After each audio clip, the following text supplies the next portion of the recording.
it switched us around, Sam. There you go.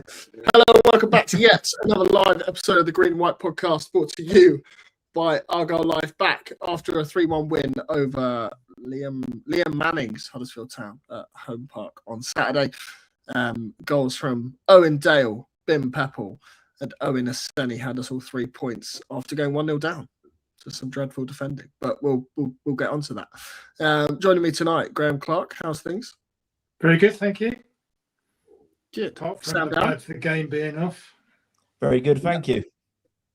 Good. We'll get to the Bradford game in a minute, Graham. How's your head, Sam? You recovered from Saturday?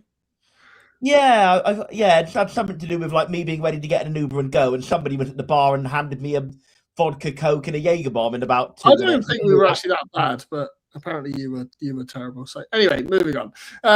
Sam, whilst you're unmuted, why don't you give us your customary post-match run through? I wasn't that bad, and then the vodka and the Jaeger bomb kicked in. Post-match run through. I do remember the game. I had a couple of sherbets in the tavern and bar after with Aaron and a few others, but I do remember the game pretty well. I've been saying for a few times now, Doncaster, Wigan wins, Reading a creditable draw, and the Stevenage win.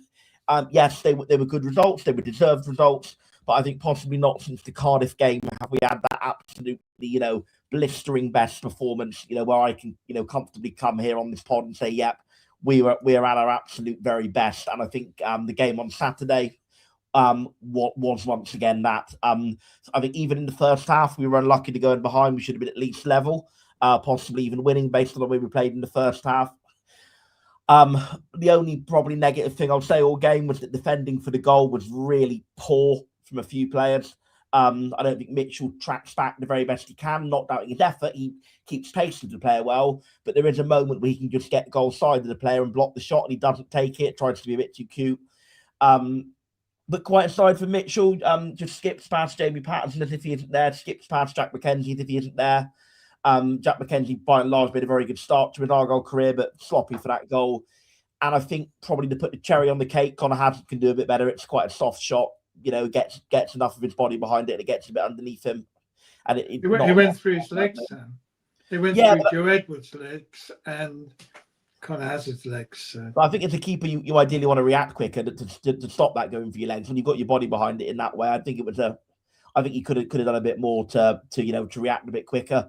But no, that's probably the only negative thing I'll say really about that performance is that goal, because other than that, it was an absolutely first-rate performance. Thoroughly deserving of our win. Obviously, we had a lot of chances throughout the game.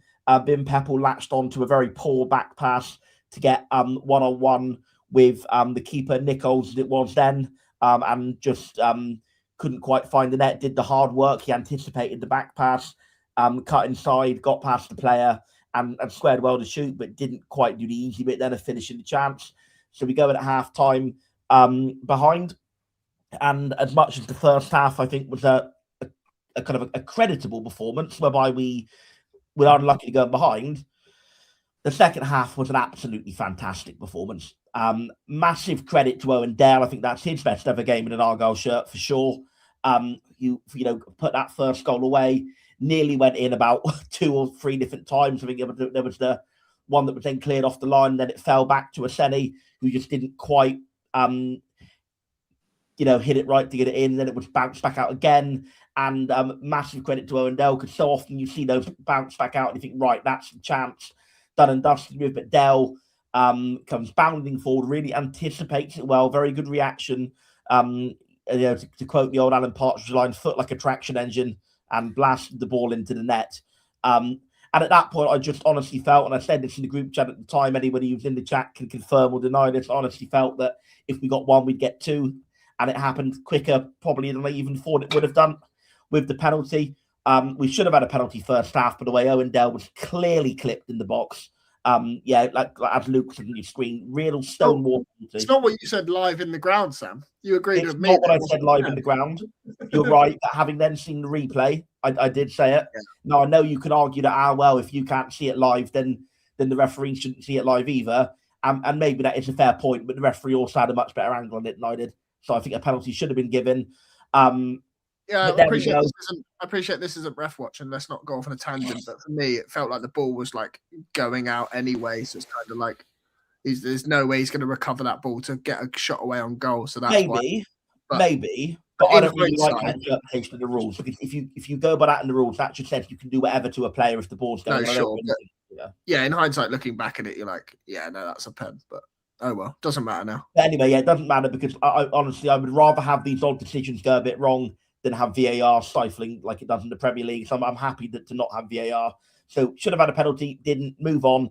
Second half, like I say, equalised through Owen Dale and clear foul on Aseni, clear push in the back. The second penalty we should have had, the first one that was actually awarded, and Roland Curtis, I think, really cannot be stated enough for his role in that, picking up the ball and letting himself be the one to take the flack from the Huddersfield players, holding it for Bim, passing it to Bim, and Bim on his fantastic current form makes no mistakes and ends his checks notes 2-game goal drought to get back on the score sheet ahead of his Canada call up. Free game open play goal drought. To be fair, go on, Bim. You've got to put get it going for Canada.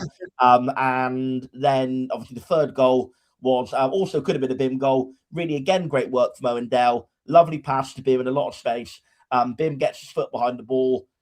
Not the best finish in the world, but gave the keeper something to do. And the sub-keeper, Alnwick, palmed it back out to Owen Aseni, who was there, the fox in the box, really again. And the word I keep using here time and time again is anticipation. It's not just, what you're doing on the ball. It's not just getting in the right shape when your teammates have the ball. It's also anticipating opposition mistakes. Peppel anticipated that back pass and leapt in for the one-on-one chance. Okay, he didn't score, but still.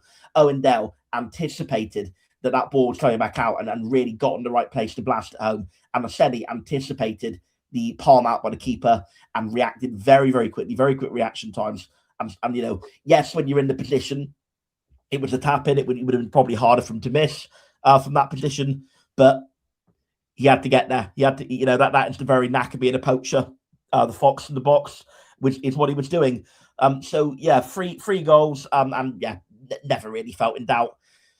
They had that one, snapshot edge of the box, but Conor Hazard didn't really have much to do in the second half at all. We didn't have much to defend in the second half, really. Maybe in stoppage time, there's a little bit of pressure. Got the ball in the box a bit, but when the best chance they had all half was a snapshot from the edge of the box, then it just shows how completely dominant in the game we were.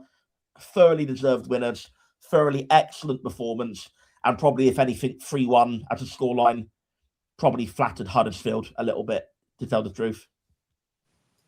Yeah, we'll get into the individuals and performances in a sec, but I basically agree. I don't know about you, Graham, but Anon142 says a very poor goal to concede. However, we're creating so many chances now that our attack is more than making up for some poor defending. That first one was like a throwback to how we were defending at the start of the season, wasn't it? But yeah, it was a bit. I mean, it was a bit weird that he just weaved his way left and right, and nobody actually even got what resembled a tackle in. And as soon as he just got on his left foot, it was going to be a goal. But strangely, I thought, right, 1-0 down, but I didn't feel we were going to lose that game. No, not one moment. We were better than them for most of the first half. Second half, it was a good performance as the Cardiff game was in the way our transitions. I mean, twice we had Joe Edwards was through when Barley just toe poked the ball, which, I mean, if he'd missed it, it would have been red card and off. And then we had Matthias Ross playing a brilliant ball to Owen Aseni, who got clear with his pace, but I think he, in trying to fend off the defender, knocked him slightly off balance and he just put it the wrong side of the post. But those transition movements, the speed and the different players in there, was the fluidity of the performance was fantastic. And I quite like the way I mean, I'm a great fan of 4-4-2. I absolutely think that's the best way we play. We did morph into 4-3-3 occasionally when Patterson was central in midfield, but we're very fluid. And there's not many teams that can live with this when we're in that mood. And this, of course, is all without probably our best player in Laurent Delay, which is ridiculous to say. So, confidence, connection with the crowd, belief in the manager, everything's coming together, and it's fantastic to see. It does, it's all about momentum, and we have momentum, Lincoln have momentum, and most of the other teams around us haven't.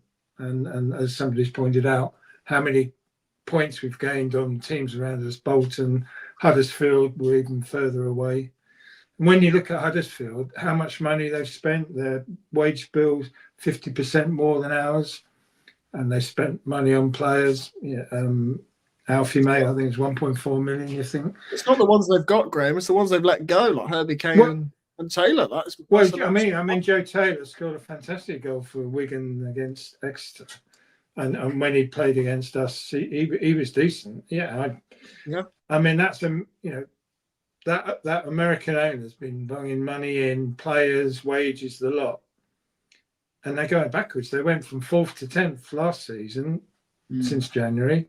They're in danger of doing the same. And speaking to some of the fans post-match, I mean, they are absolutely seething over Liam Manning. They just look at us and say, well, that's the way we want to play, and they're not.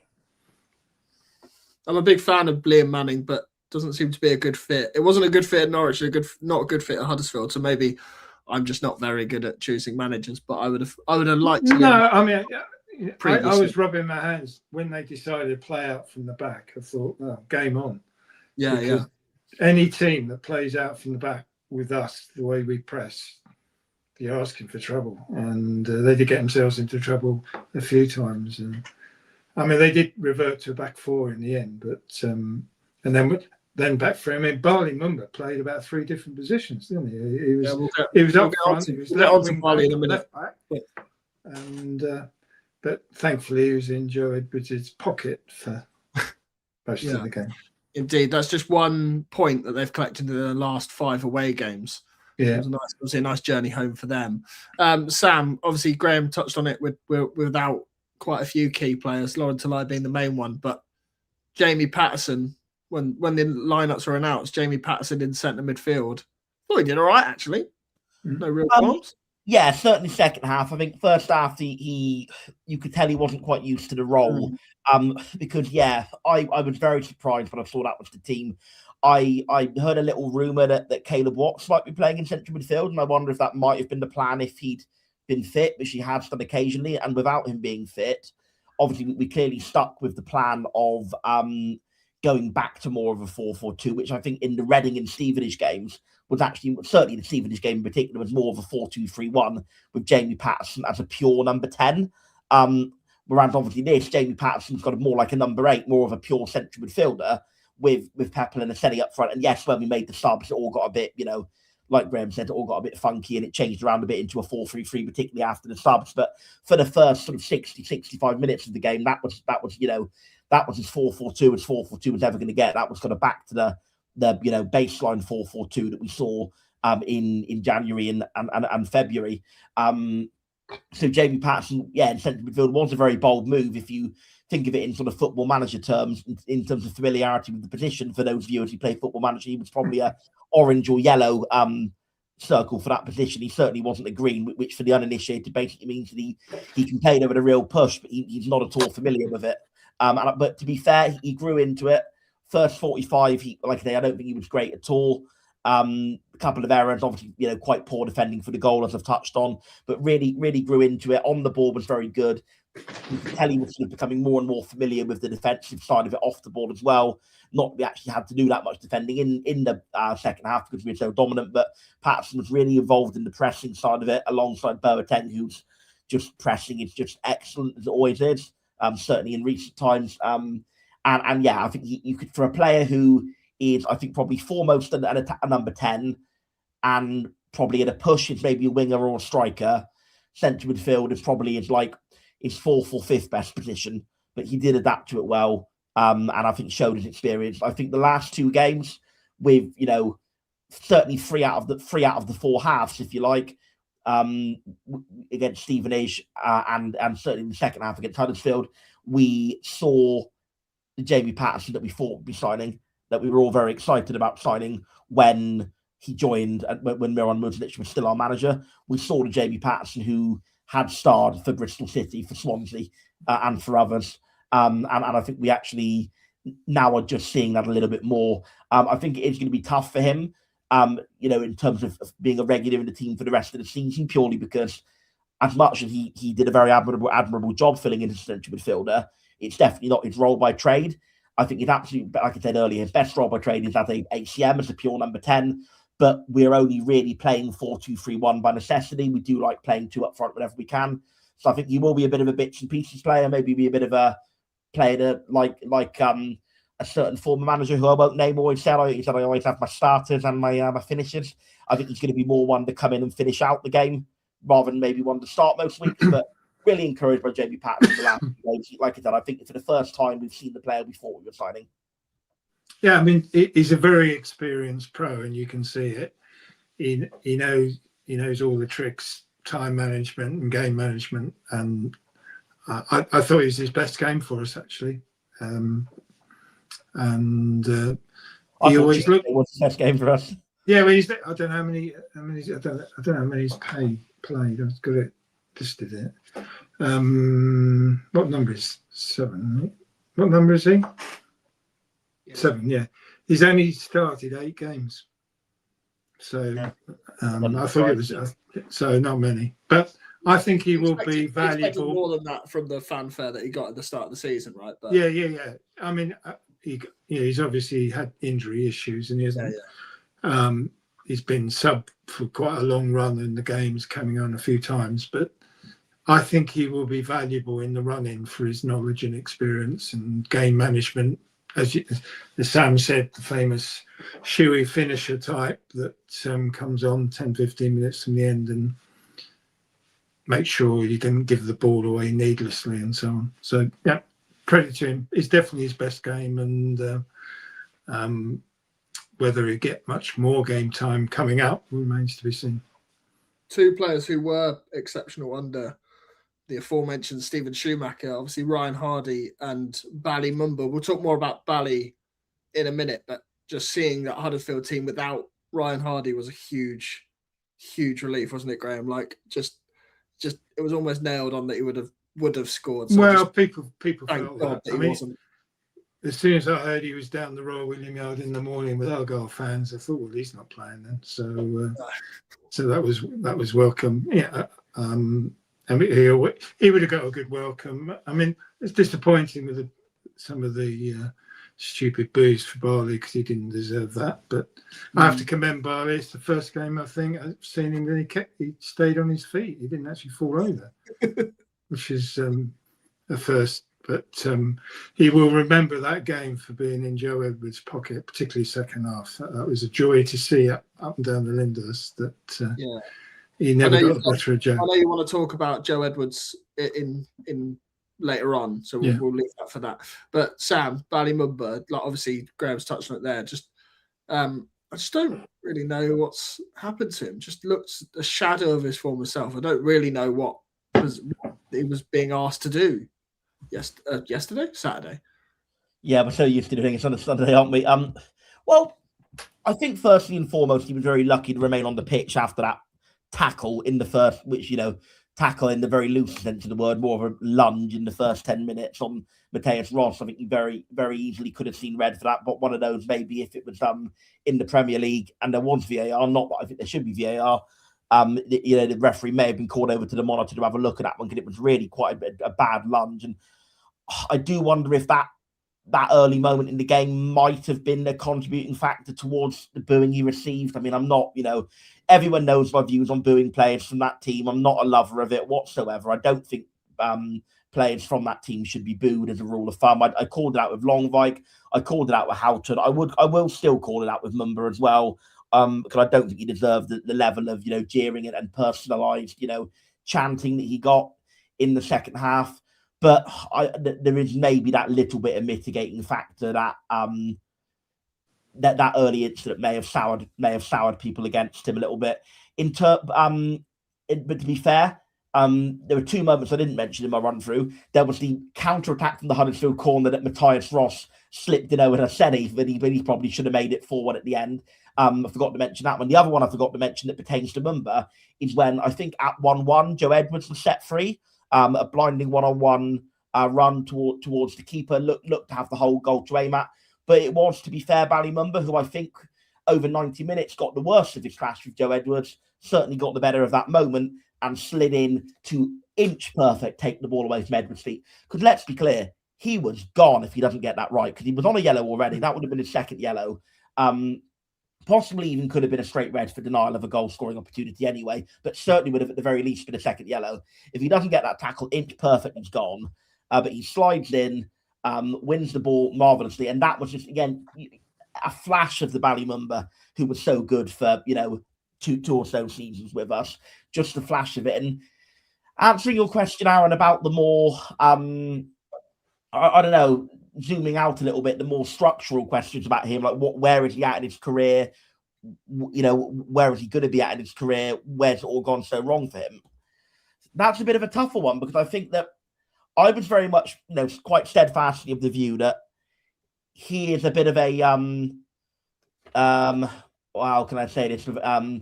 Crap or bust player, if you like. I'll say that slightly more. Whoa, family-friendly show, Sam. Yeah, I know.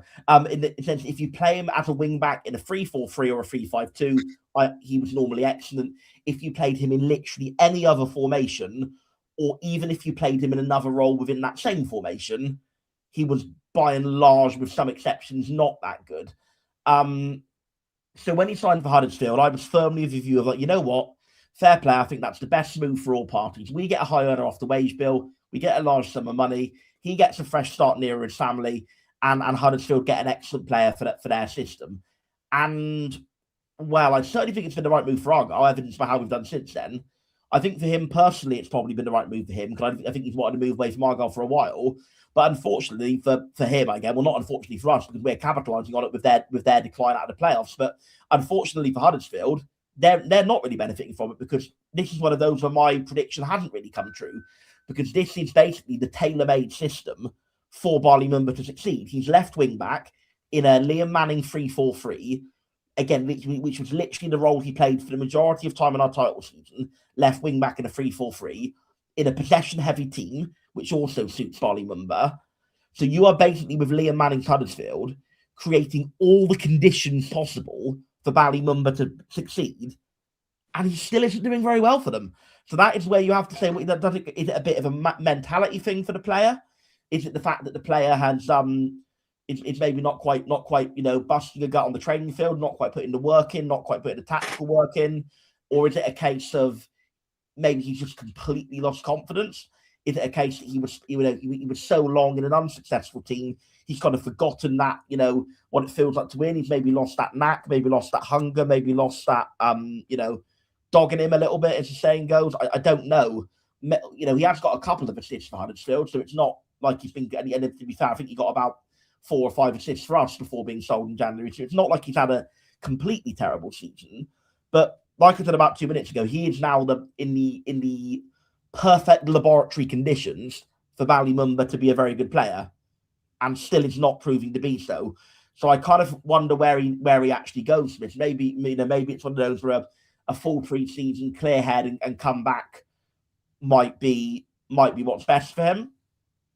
Or maybe he is just on that sort of spiral down the ladder, and he's going to end up dropping down the league like we've seen some players do, which I think would be a shame, because I do hold him in great affection for what he did for us, and I think he is on his day, a very talented player. But yeah, it's not going very well for him at the moment. 1 or 2 moments aside, I think he had that one moment literally in about the first 2 or 3 minutes of the game where he skinned Joe Edwards making the run into the box. He had that very good moment in the second half where he denied Joe Edwards going in one-on-one. But those 2 moments aside, he was poor, and yeah, don't know quite what's going on. He needs to get it together.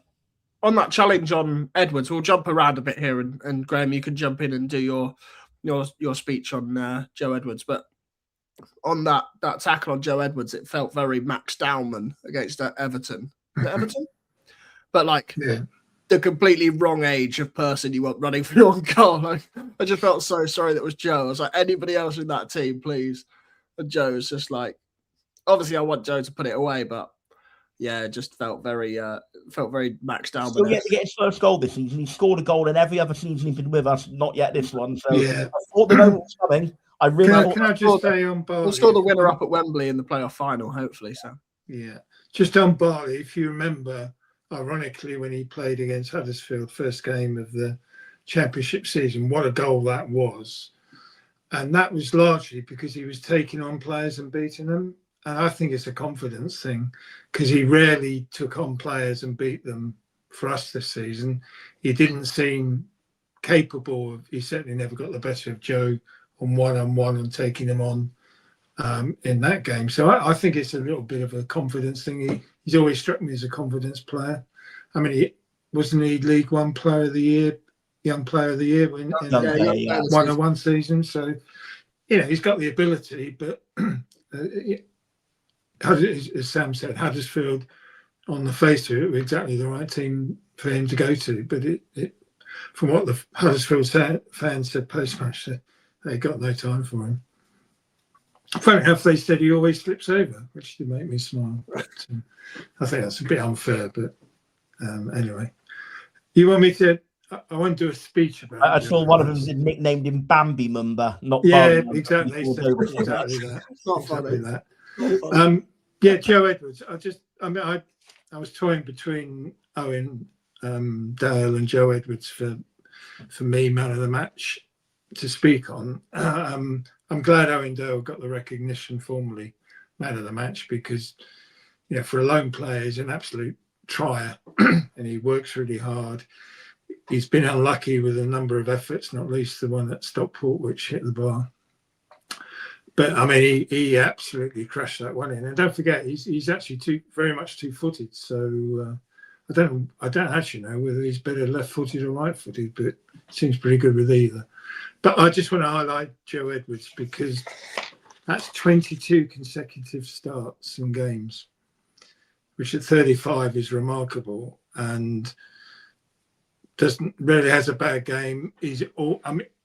Up against Barley, most people would fancy Barley to got the better of him. No way did he. No way. That run where he got clear and got, I think he sort of slightly ran out of energy just as he was approaching the penalty box. I mean, what other right back would have got into that position, had the ability to run? I still don't know how the hell he got there. I mean, I saw it was in. I thought, where's he come from? He just has that ability to get into positions. And was it not another counter attack from a Huddersfield set piece? Yes, it was a bit like the Matthias Ross and the Senny one. Is very similar, yeah. Which was credit to us, as I say, our transition play. But as I say, 22 consecutive games when you've had a bit of an injury record in the season.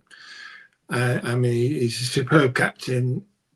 When he was on second half, Flinders, I think he had one stand-up row with Matthias Ross because he wasn't in position at the right time. He was really driving that team forward, as he did in the 101 season. He was the driving force, and he's the driving force of this team. But thankfully, we've got other driving forces as well. People like Alex Mitchell. We got a lot of strong characters, and Ronan Curtis, another one who puts it in. Owen Dale puts the effort in, keeps the standards up, and keeps the momentum going. But I do want to highlight Joe Edwards because at 35, it's incredible. It's incredible. He says he's as fit as ever, and he actually looks as fit as he's ever been in. Is it 7 seasons? Is this his 7th season, Sam? I think it is. It is his 7th season, yes. Yeah. So, and he looks as fit as he's ever been. So credit to him, looking after himself and acquitting himself fantastically. Sam, just quickly on Owen Dale. Obviously, Graham's covered him off nicely there, but still, not had a lot of praise this season, I don't think. Maybe rightly or wrongly, but that goal from him, he hit that like a very angry man, didn't he? Looked like a traction engine, but just looked very angry whilst doing it. Yeah, I was watching the Argyle TV interview that Owen Dale did with Charlie Price earlier in the week, and he actually said, I feel I'm getting closer to it, and I feel when the first one comes, I'll get a few. Well, that's certainly going to be put to the test after the international break, isn't it? So let's hope that's the case, Owen.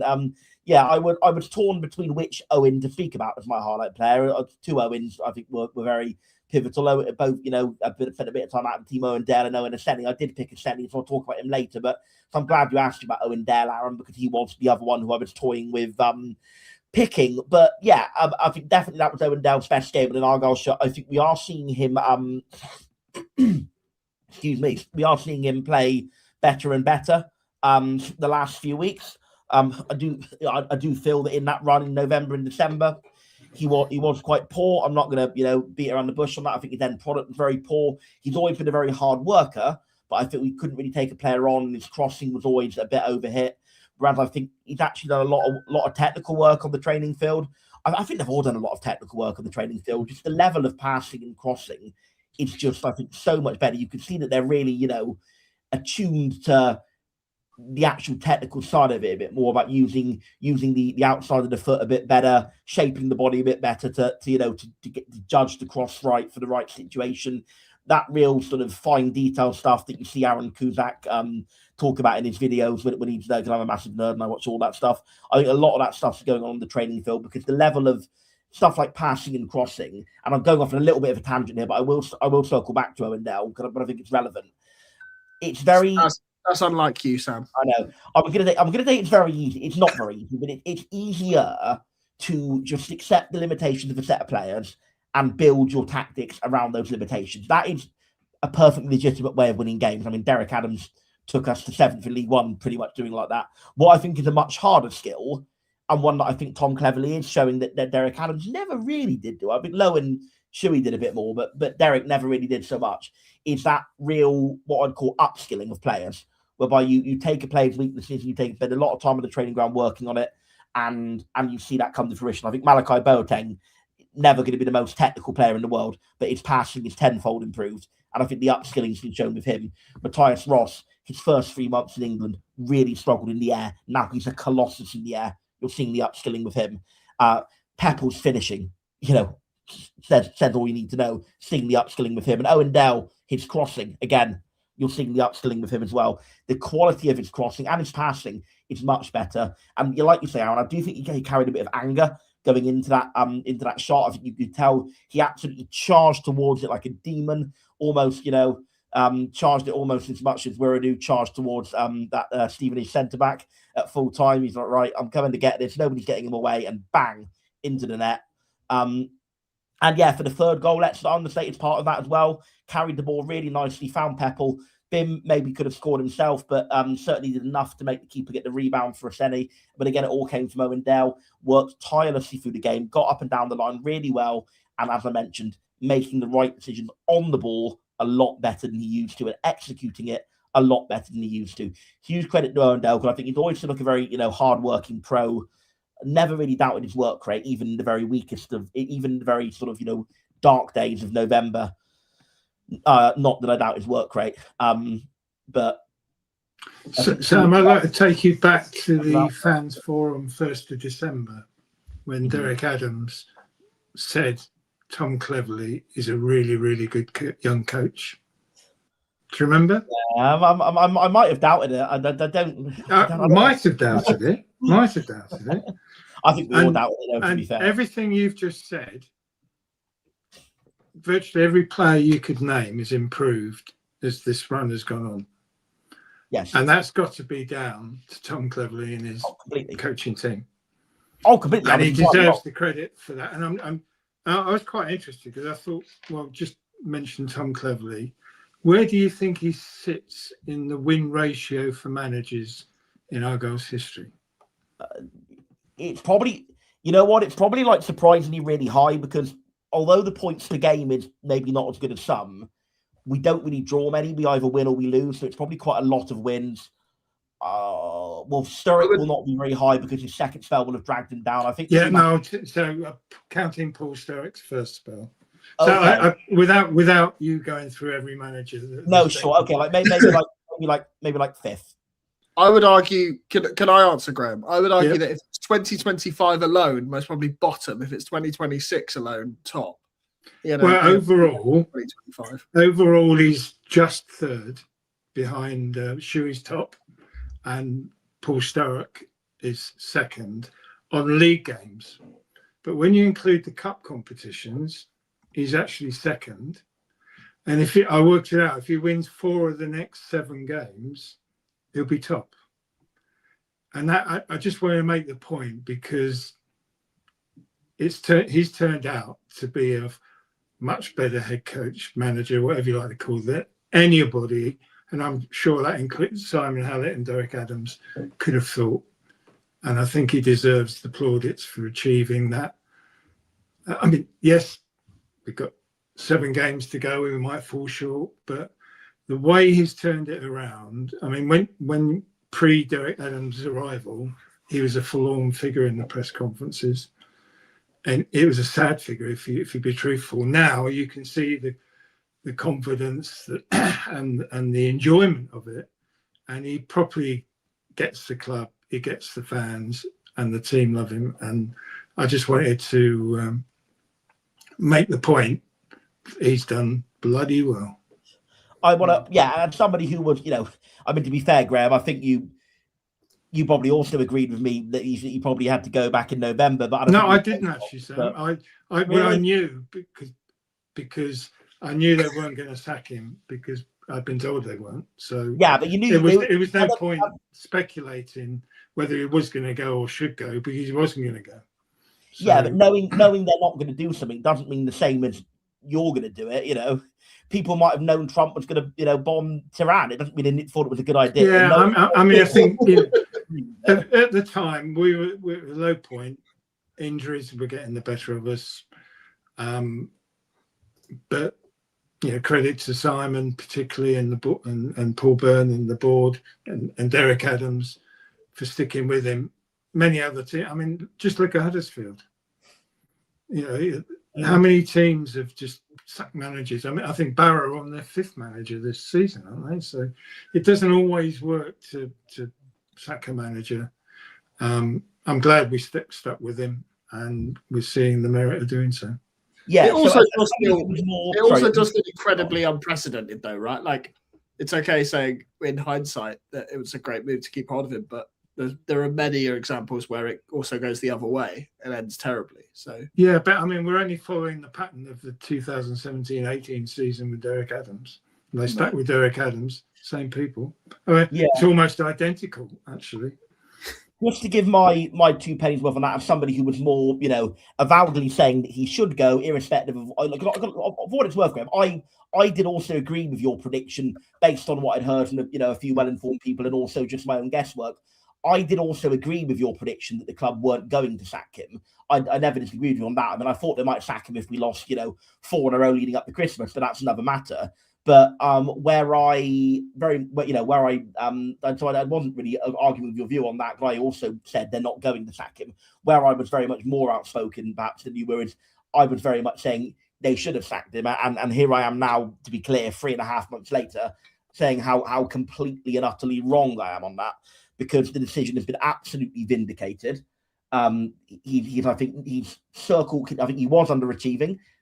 Despite the injuries, despite all the mitigating factors, I think he was underachieving. I don't think there's any point in going back and rewriting history. I think he was doing a poor job, but he improved a bit further, got to the point where he was kind of doing an okay job, and he's not just plateaued there. He's kept on improving further, to the point where he's actually doing a fantastic job now. I think he's doing way above par, given the player availability. It's all very well saying Albert Peppel and Boateng have turned out to be great players, but they've turned out to be great players because of his coaching.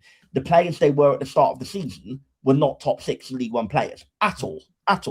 And it's Peppel and Boateng and the other one who I'm going to come to in a minute in my impassioned defence of him, and Mateus Ross, even to an extent.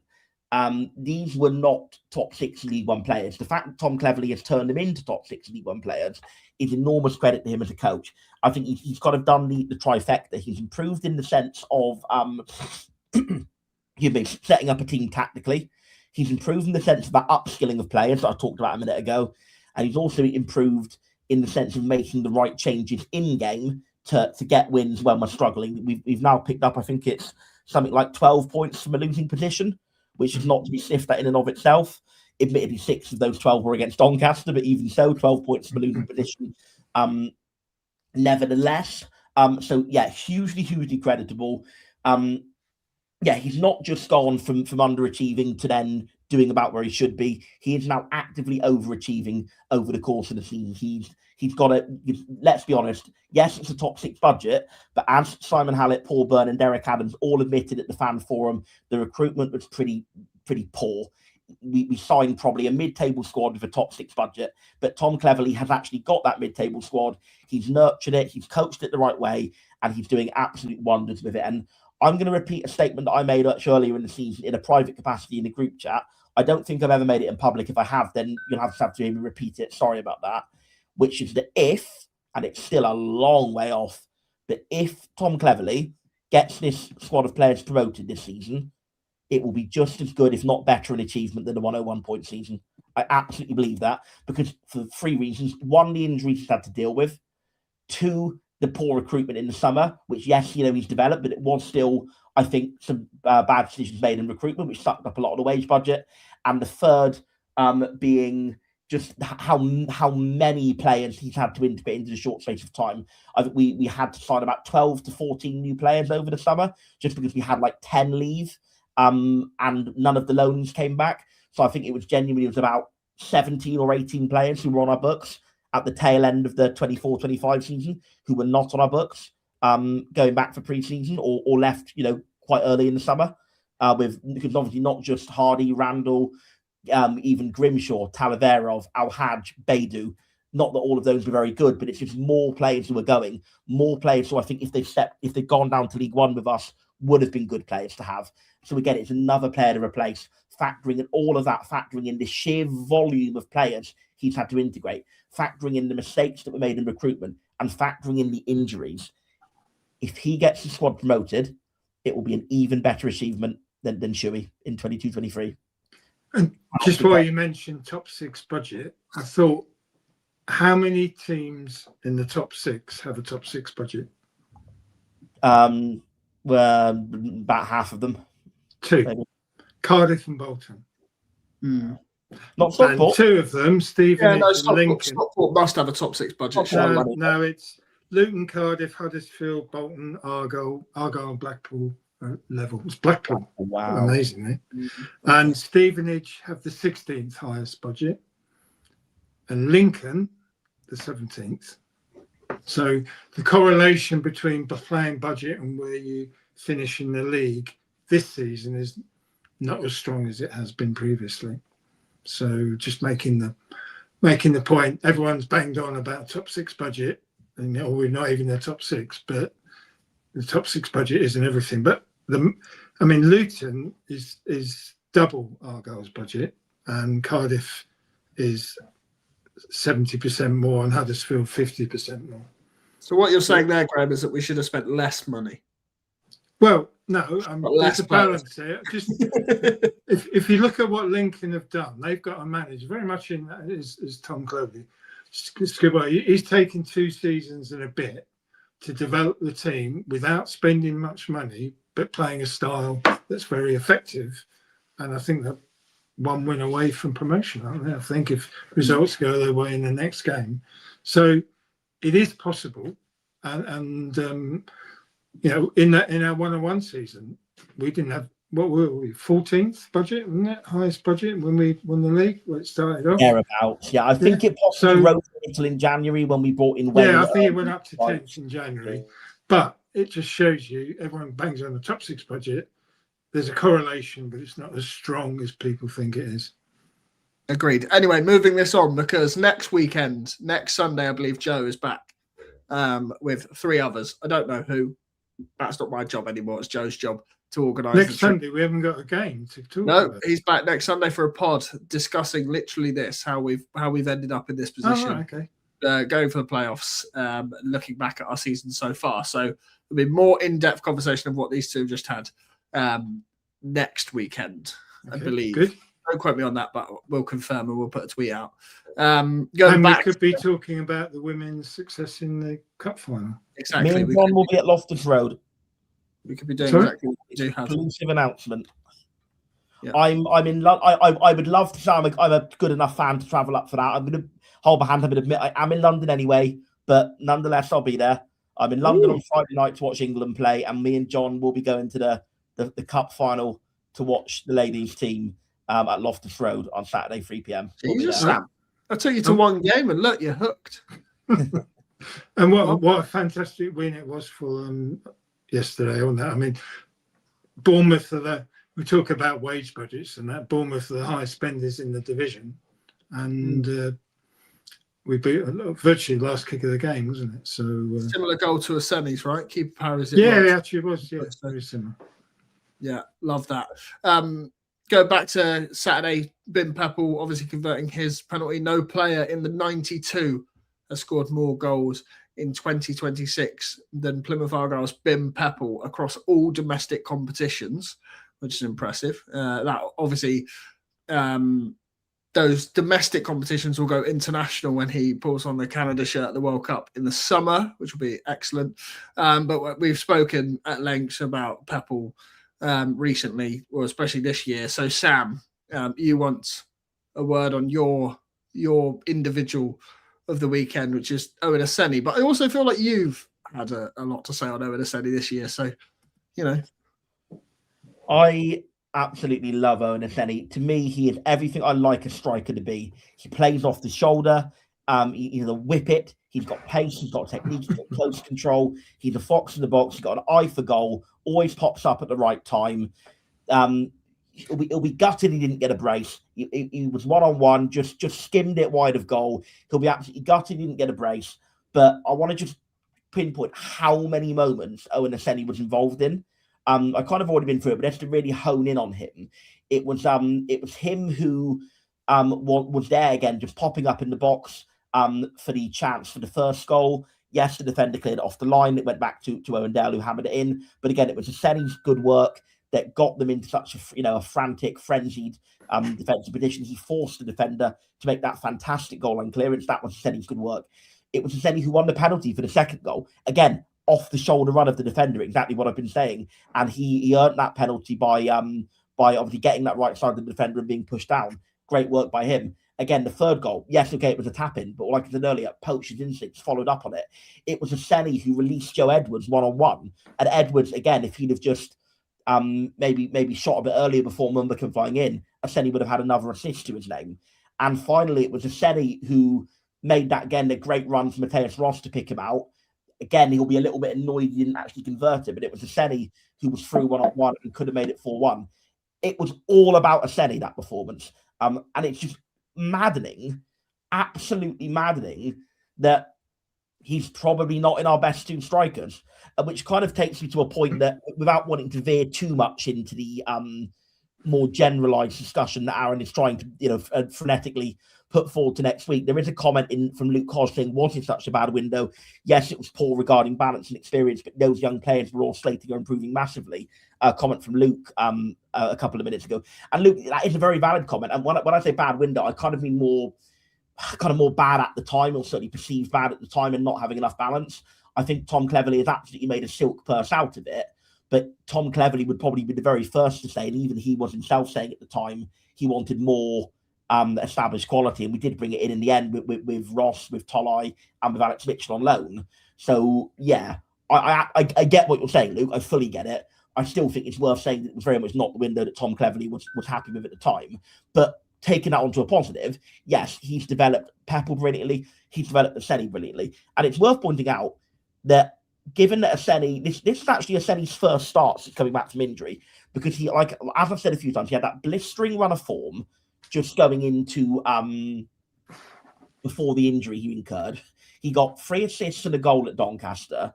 He then got the injury just after Christmas, and he maybe came back from injury a little soon. He had a couple of games where he wasn't quite his blistering best off the best. Blistering best off the bench. There's a mouthful coming back from injury. But as I said on the post-Stevenage podcast, and I think Graham, you agreed, I know it was Joe actually. You went on where you Joe agreed. I think Owen Aseni on that Stevenage cameo appearance looked the brightest I've seen him in many weeks. And I almost said, and I didn't quite say, I wouldn't surprise to see him rewarded with a start for that. And he was rewarded with a start for that. And he absolutely took the opportunity with both hands. And it's just crazy. It shows how good Tolai and Peppel are that comment coming up on my screen saying I haven't missed a game since 2002. I can assure you I have. That was when I went to my first game. I very much have missed games since then, but thank you for saying I'm a top fan. Yeah, as I was saying, it shows how good Peppel and Tolai are, that Aseni, as excellent as he is not probably in our first choice 11.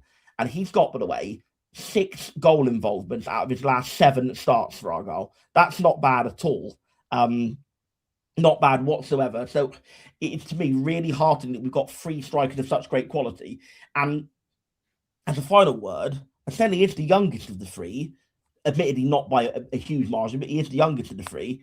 It wouldn't surprise me if he actually had as good a career, if not better, than Lauren Tolai and Ben Peppel, because he's got that little bit more developing to do. I think when 1 or 2, realistically, probably 1, if not both of those 2 is going to be sold over the summer, with the financial situation being what it is. And if we don't go up, Peppel's got a clause, as Tom cleverly admitted, he'll probably go.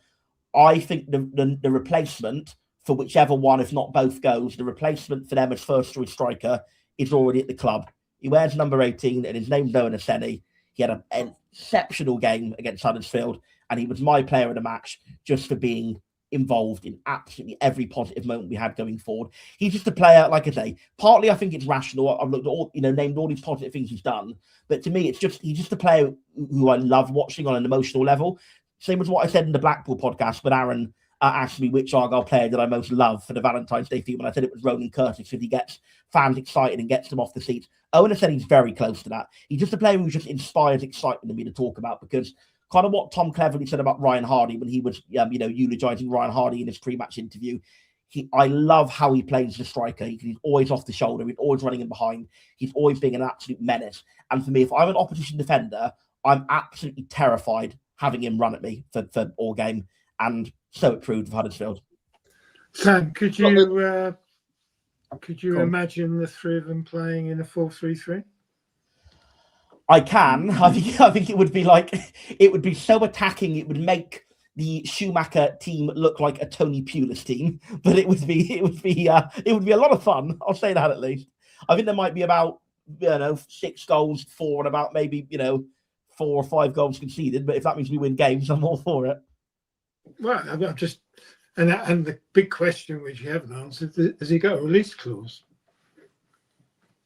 Good question. I don't know. Do you know? I don't. No, we didn't sign. We paid £60,000 for him allegedly from St Mirren. So yeah, the rumor I heard on that is that it's various instalments to St Mirren if he gets goals. But sure. That's showing that the fact he's doing well enough to make us pay those instalments proves that he's been. And the same for Ben Peppel, I think. So yeah. Got a question here, Sam, from a friend of ours, Bruce. He says, "Who would you be more scared running at you, Owen Aseni or a flock of sheep?" Yeah, that's from Bruce. Did you say? Yeah, no, it isn't. I've obviously made that up, haven't I? Right. Okay. Yeah, very good. Yes, it would be Owen Aseni. The flock of sheep is not going to see the light of day. Thank you very much. No, there's a story behind it. Until next time, I have some Jaeger bombs. And it gets posted accidentally. Moving on, where are we going? I think that's basically it, isn't it? Wrapping it up now. Caleb Roberts back from Truro. Only got 11 minutes, but it'd be nice to see him get. He put his foot in once or twice, I noticed. Yeah. He did. So, good to have him back personally. I think, given the lack of cover we got in the middle of the pitch. Yeah, agreed. I thought personally he would go straight back in. Yes, but we've already covered Jamie Patterson, how well he did. Let's move on to some of the starred questions from tonight then.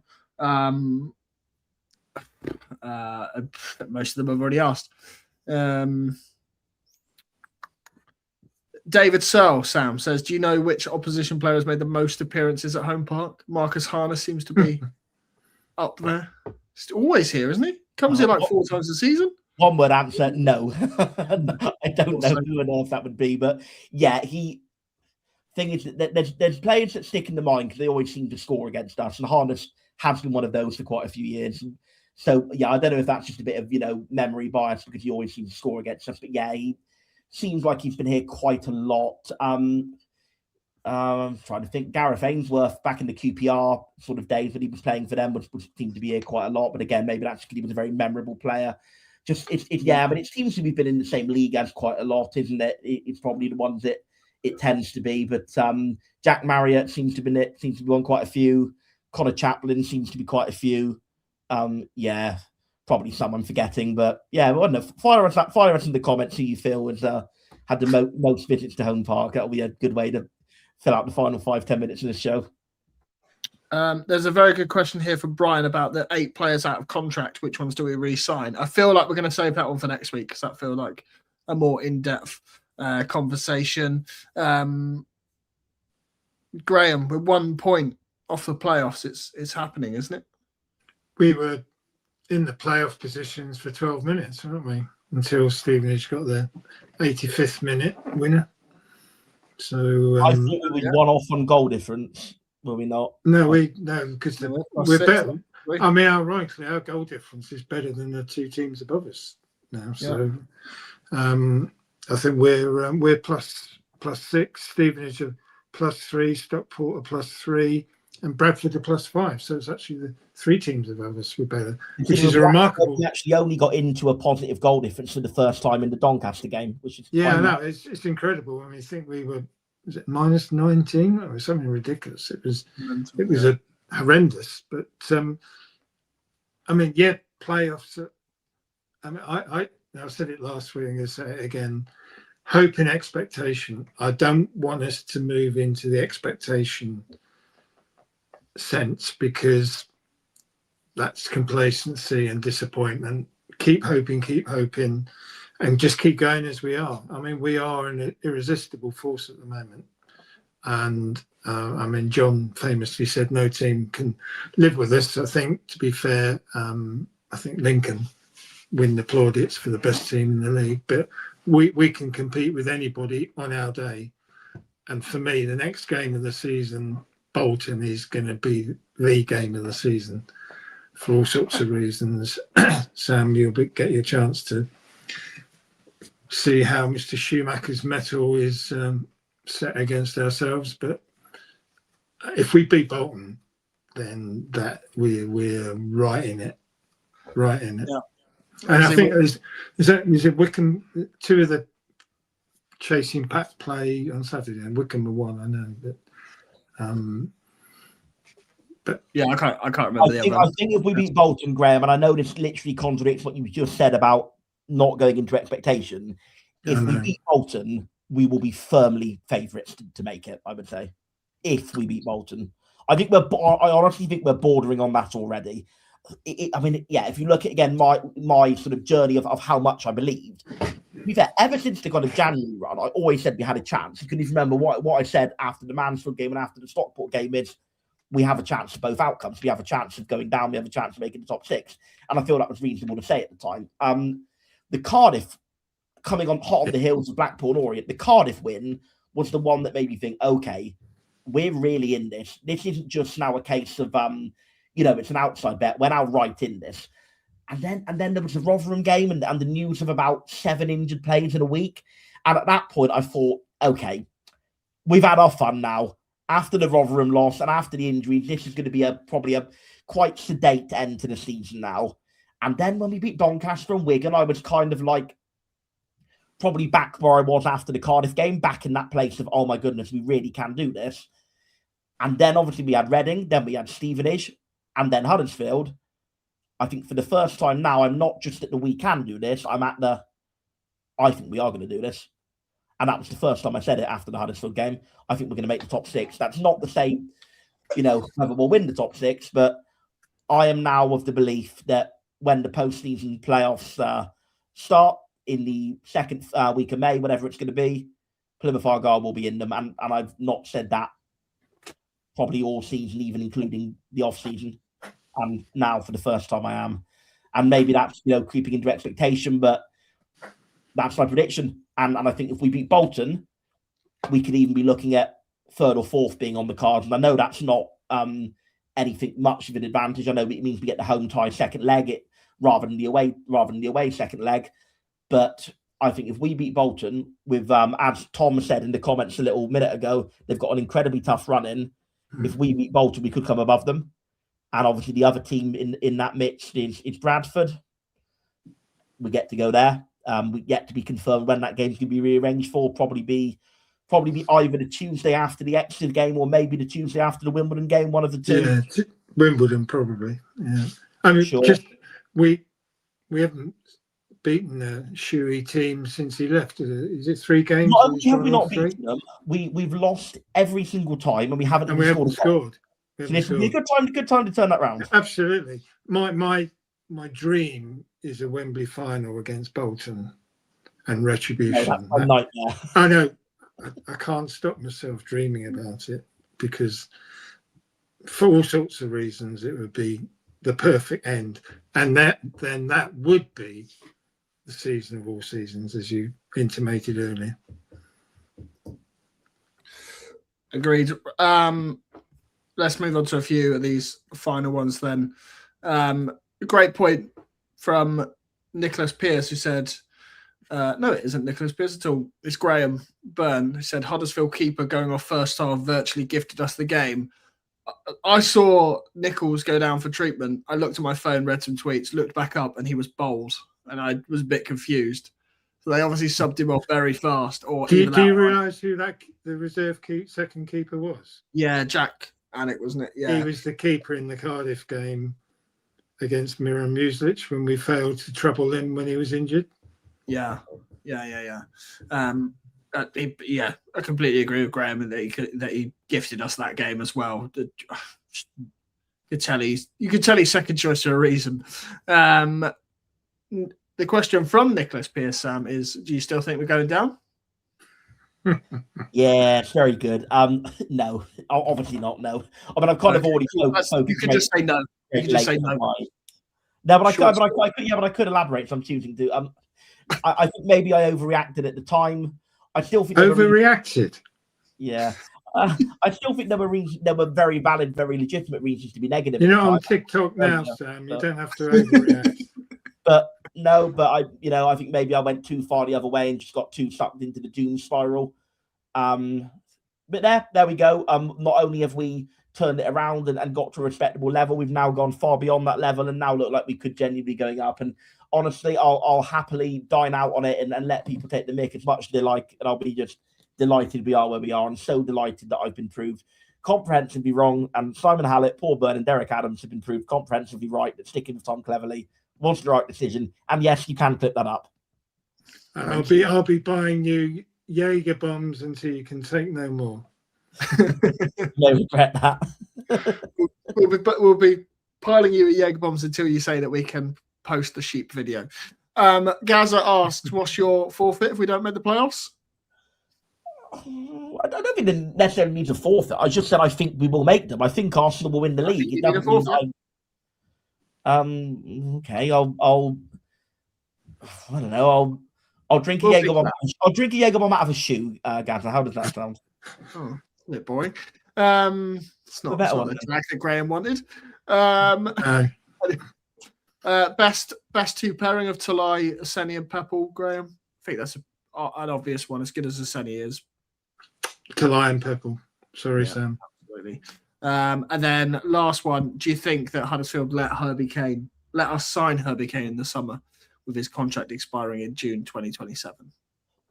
Well, not for nothing, not for free. No. I think we can make. I think it's very plausible that we can come to a bid that they find acceptable. Yeah, I think certainly if we go up, then I think without a doubt we can do that. Yeah. If we're in the championship and they're not, he won't want to stay, will he? And did he seem a late Liam Manning player? I mean, I don't think he's played for him, is he at all?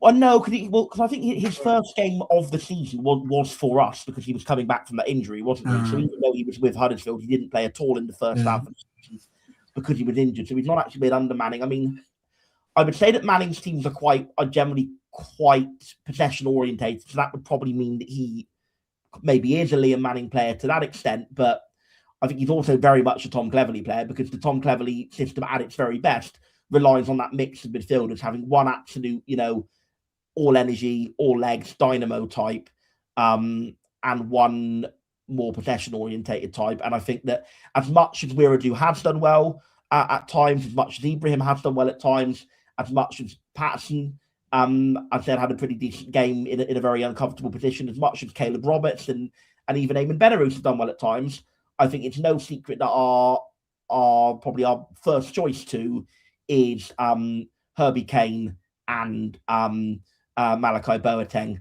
And for someone who was as negative as I was about Boateng at the start of the season, whilst I'm eating humble pie to a significant extent about Cleverley, I'll eat it just as passionately about Boateng, because again, I think he's come on absolutely enormously as well. Interesting questions and comments coming up along the side. I think a lot of them seem to be about me in some way, shape, or form. But what can I say? I'm available for private Q&As. Lovely. Last question, which is from me. The Bradford game is obviously off next Saturday. Call-ups for Brendan Galloway, Bim Papel, and who's the other one? Connor Hazard, obviously. Very important game against Italy. Is that the right call? Obviously, what's more important here? Getting players back fit, because obviously we could have up to 8 players back. We don't have any option, do we? If it's 3, it's off. No, we can very much elect not to have it off, but I think we'd be crazy to do so. Okay, but to finish the question, Sam, what's more important? Getting players back? We could have up to 8 players back fit by the time we play them again, or keeping the momentum that we currently have. Sam. Get the players back fit. We've had setbacks, like Lincoln was a setback, Rotherham was a setback, and we've come back round to it.